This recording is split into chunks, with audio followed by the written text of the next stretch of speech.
Hello, welcome back to our Let's Play of Planescape Torment. I have not figured out what to do here. I'm gone. Did we click this? I mean, that's clearly a clock. This clock looks like it is partially melted into the black stone surrounding it. Yeah, we've read all that before. Okay. Choices. There's something scratched on the clock face, and you suddenly feel a strange crawling sensation worming its way through the back of your skull. You know what's written on the clock is a message to you, from you. Updated my journal.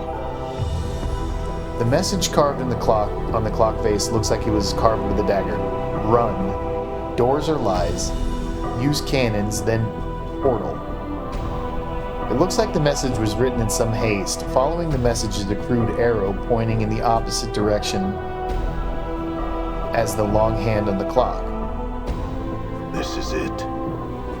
There's the long hand, so the opposite direction's over here.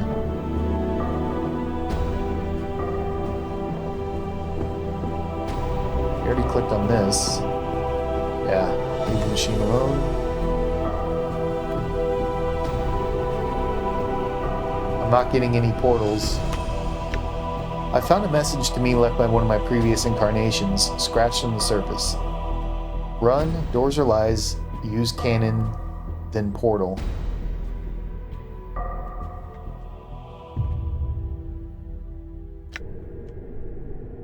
I don't understand.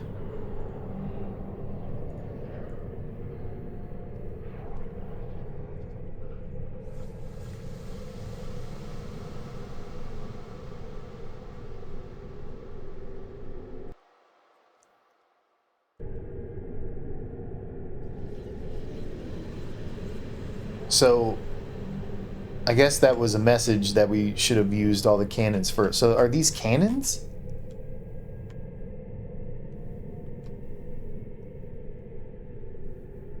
Well, they all look the same. So okay. We used all those. Use cannons, run, doors are lies. Use cannons, then portal. Where's the portal? Those aren't a portal.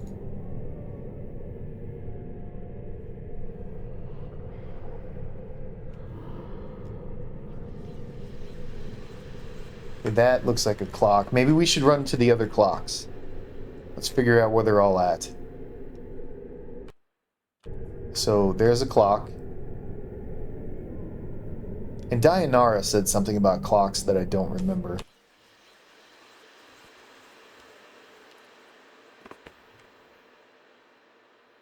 Came across a large destroyed clock in the fortress. When I examined it, I felt like I should be seeing something on it, but I don't know what. Perhaps I saw another clock similar to this in the past.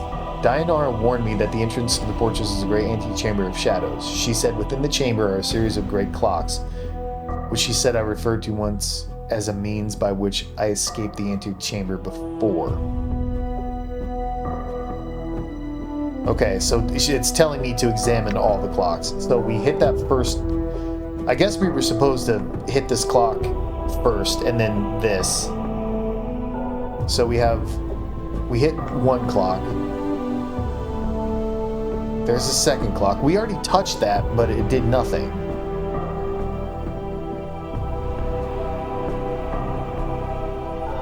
There's another clock. Oh, look, there's an exit there.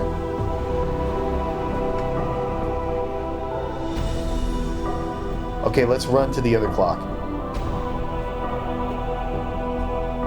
I want to avoid this because there's a bunch of shadows down there. Come on down.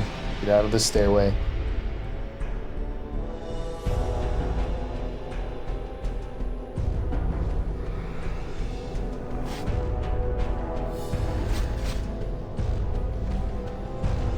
I've wasted so many spells in that one.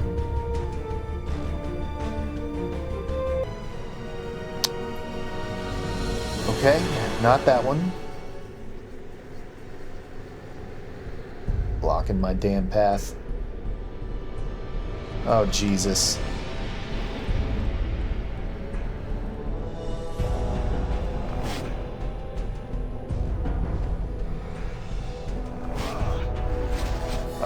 kidding? Alright, thank God.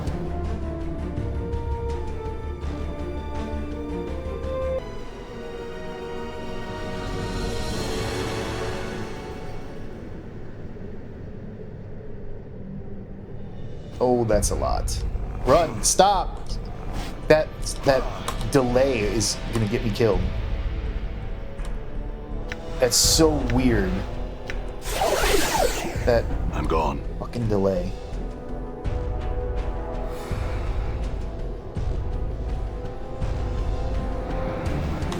Yep, I'm gonna die. Don't let it end like this. Oh. Okay. All right. So did that end up killing one of my goddamn companions? I'm gonna be royally pissed. Because that, like, my character wouldn't move. It's not a stun thing either, where there's like a little, like some games will, if you get hit, there's like a little split second, you can't do anything. Like, right there, there's, for some reason, there's no delay right here. I don't know why. But in many cases, just running normally throughout the entire game, I've noticed that weird bullshit delay, and that got me killed right there. Oh, I'm gonna be royally pissed if that killed one of my companions.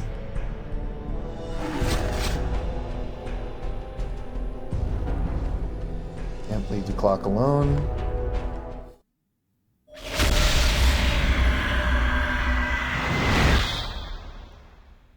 Are you gonna make me fight Ignis? I'm gone. Yeah, of course you are. This huge crystal radiates a pulsating spectral light as it hovers above the crater in the middle of the room.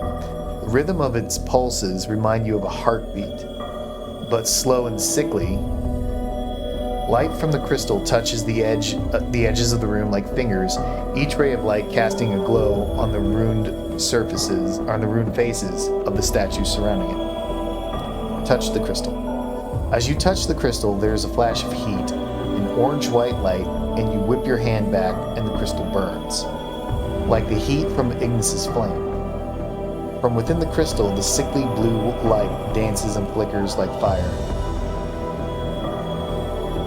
Looks like I'll have to put you in the dead book first, Ignis. Well, we're gonna have to disable him with Storm Curse.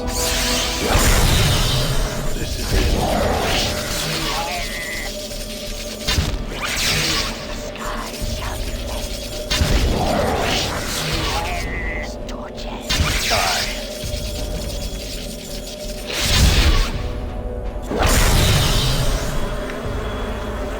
Actually, we have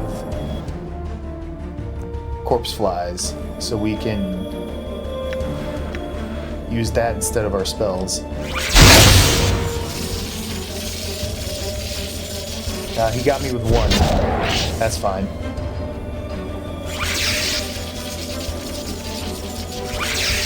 We can interrupt all of his spells.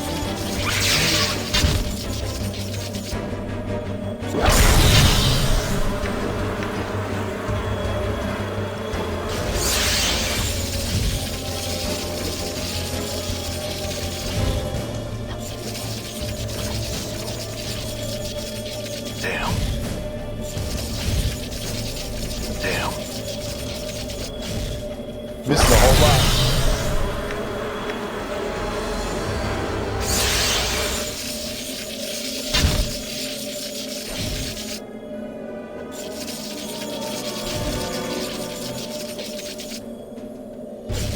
Man.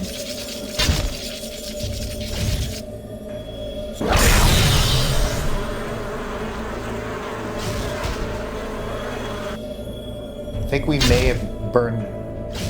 I think he may have burned all of his spells. No pun intended.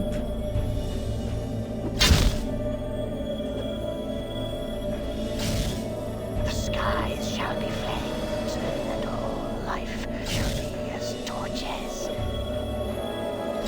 Two wizards in a melee battle. It's like a slap fight between two 5-year-olds. But I want to save my spells because I can't imagine I'm going to get to rest here. Die.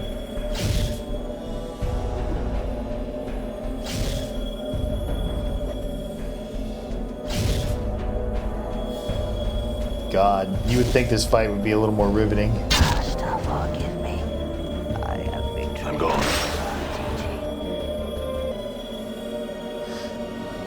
Touch the crystal.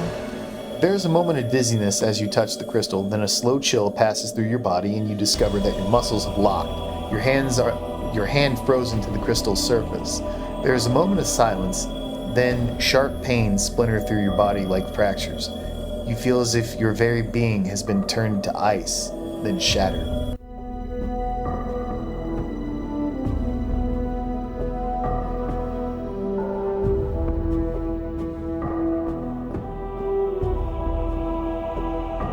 Good incarnation. He is awakened. Practical incarnation. Finally, I thought I would die again waiting for him to rise. Paranoid incarnation. Perhaps you will still die. Never forget, I watch you thieves, you killers all three of you. I have a care how you speak to me, you deranged wreck. He was fortunate to reach here with all those traps you scattered throughout the plains. I swear, if I could have crossed the years, if I could have crossed the years to put you out of your misery, I would. The two of you be silent. Let us make sure he is all right and save the arguments for later. Who are you all? Why the hell's he's lost his memories? Damnation. He's useless to us now. Calm yourself. He's only disoriented, as were we all. Give him a moment to get his bearings. You are all thieves wearing my body. My body, and you will give it back. I'm at my limits of my patience with your howling. Be silent, or... This arguing avails us nothing. Give him his space. Leave him be. Time is no longer in our favor. I will not stand here and be squandered another moment while our adversary is no doubt hunting for us. We waited long enough for him to awaken. I will speak with him. I will speak to him now. The man before you resembles you, but he carries himself more like a force than a man.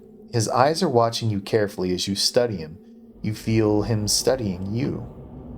So it has come to this. Who are you? I will not surrender my name to you, or any man.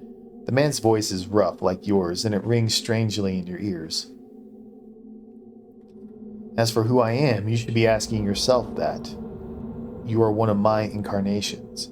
You have made it here with my clues to guide you. We are separate incarnations? How is that possible? The incarnation is silent for a moment, then his expression changes to contempt. If there is anything I have hated about you, it is your countless questions, your desperate fumbling for meaning and answers. The man's voice is like a hatchet, and his anger flickers across his features. The time for questions is past. Now you will listen to me. I was the first to breach this fortress, and whatever it is that awaits us here was somehow able to defeat me. It will not best me a second time. You sound as if you intend to fight whatever it is that lurks here. The man gives you a strange look, then studies you. Of course. That's the only reason we're speaking now.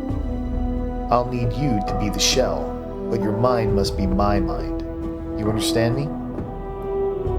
You mean you intend to possess me? Updated my journal. Yes. He glances around at the spiked walls, then turns back to face you. We cannot leave this place in peace.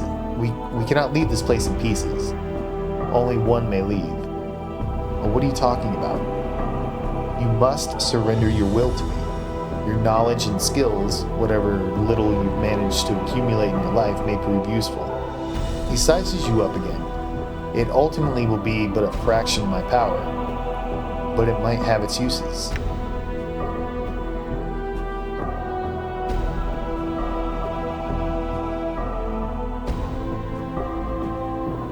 And if I choose not to surrender my will to you, you have no choice in the matter. You do not know how to escape this place. I do. If you refuse to surrender to me, I will refuse to surrender to you, and neither of us will be able to leave this place. Only one may leave, and it will not be you. Yet you came here previously and were defeated. The man frowns. I was taken unawares, and I did not anticipate that my companions would be split from me upon my arrival. What happened after that is confusing.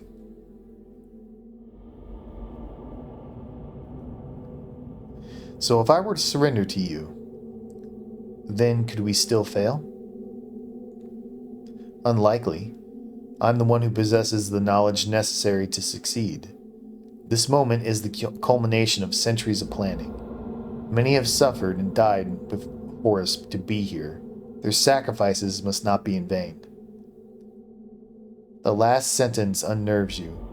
It is delivered like a speech, and there is no pain behind your words, no passion behind your words.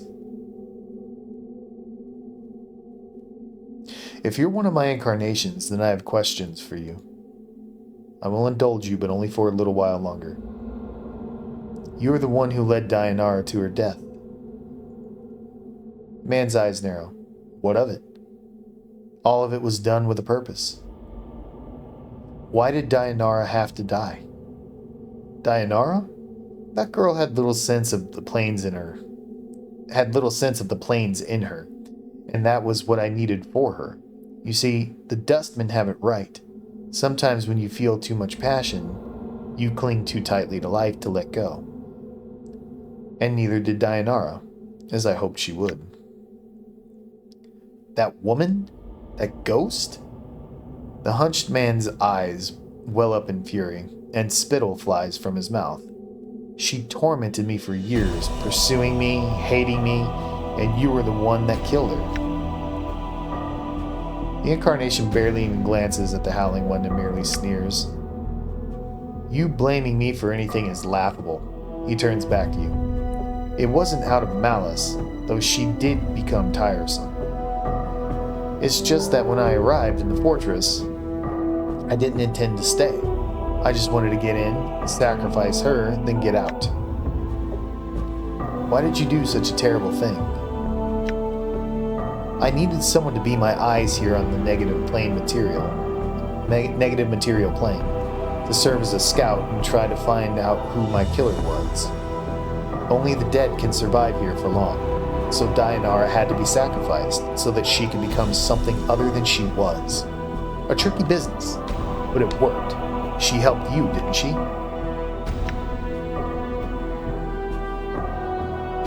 You didn't have to kill her. He looks at you silently for a moment, then his sneer returns. And that is why you will be defeated if you confront our killer. It is because you're weak, and you do not see some things are necessary.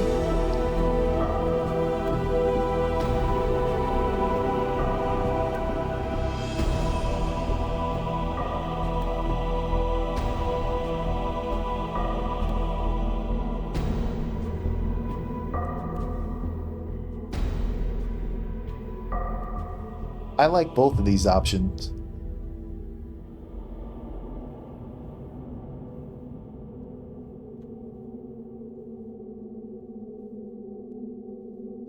I think I'm going to go with this one. You dare call me weak? You orchestrated all these grand plans for defeating this invisible enemy, and you got your ass handed to you anyway. And some poor girl was murdered because of it. Maybe if you'd done your job the first time you were here, this wouldn't have even been a problem. You dare lecture me? Women have always walked our path with us, whether Dayanara or Ravel or any other woman, and they had suffered, and it was always their choice. Dayanara would have died for me if I'd asked her to. There was no crime. I won't discuss it with you any longer. There are other things I want to know. Wow.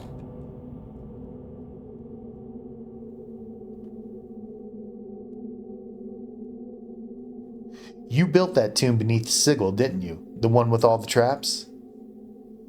I'd almost forgotten. Yes. What a waste that was. Obviously, that didn't work. And all it cost was a lot of blood and coin, too. Worthless.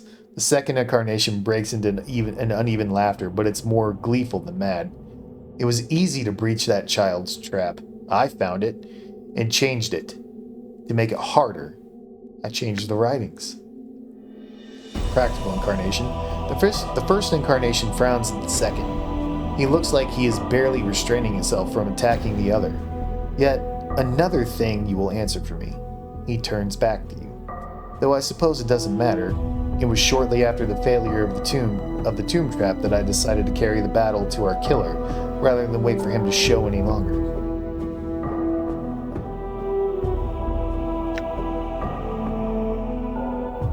Were you the one who pried Mort from the Pillar of Skulls? Mort? Is Mort still alive? The incarnation stares for a moment in disbelief and starts laughing. Ha!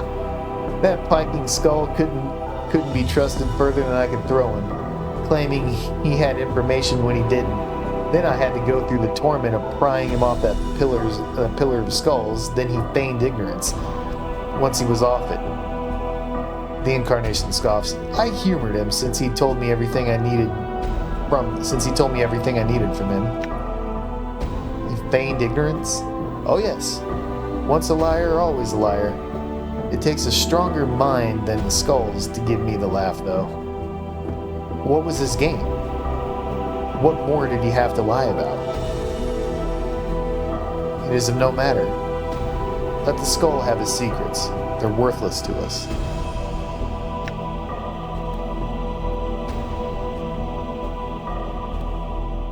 Who are these others? Other incarnations? Reflections of ourselves? I will have them merge with me after I deal with you. He glances over at the haunched incarnation who was howling when you first arrived, or kill them if they refuse. It is of no matter. They are not necessary.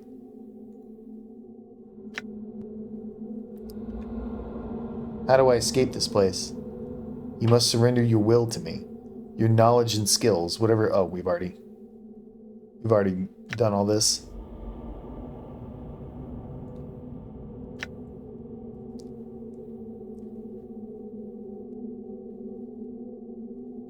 Were you responsible for the tattoos on my back? The ones I read when I woke up in the mortuary? The directions? He nods, irritated. Of course I was responsible.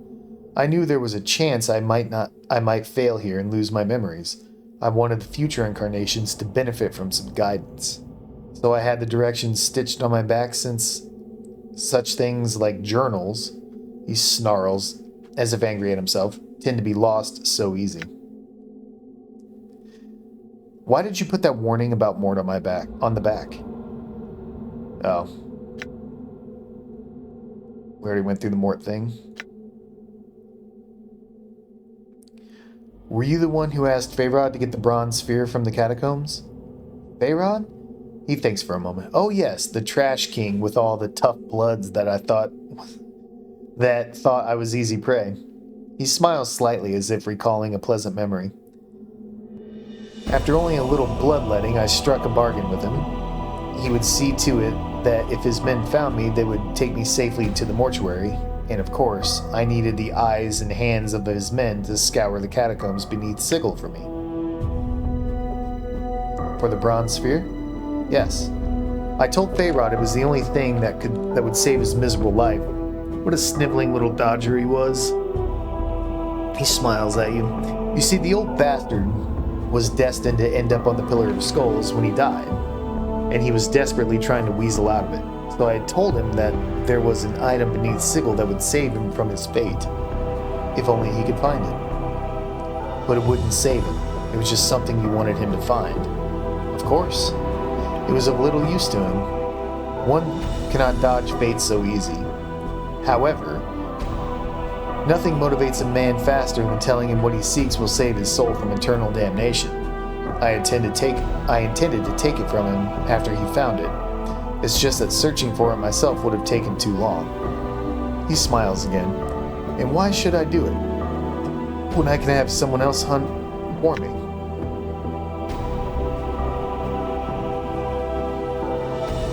Actually, he ended up tricking me into finding it for him. Why was it so important? Important? Do you not know? Do you have it with you? Yes, I do. I brought it with me. You have it? The incarnation's eyes flare. Then your life has had some use after all. You watch his eyes flicker as if thinking and calculating. When we merge, I will see about finding a means to unlock it. Perhaps not all is lost. What is the sphere and why is it important? It is a dead sensory stone. You know what it contains? It holds the last experiences of the first of us, when we were one man and not a string of incarnations. His voice drops. If there is some way of unlocking it, I will be able to see inside his mind. And see why all this happened. Yes, the incarnation's face has become somber. It is the answer I've always sought. Why this happened, why we became immortal. When we merge, I will see about finding a means to unlock it. Perhaps not all is lost. The good incarnation. The third incarnation interrupts. Perhaps there is no answers in such a thing. Perhaps there never was.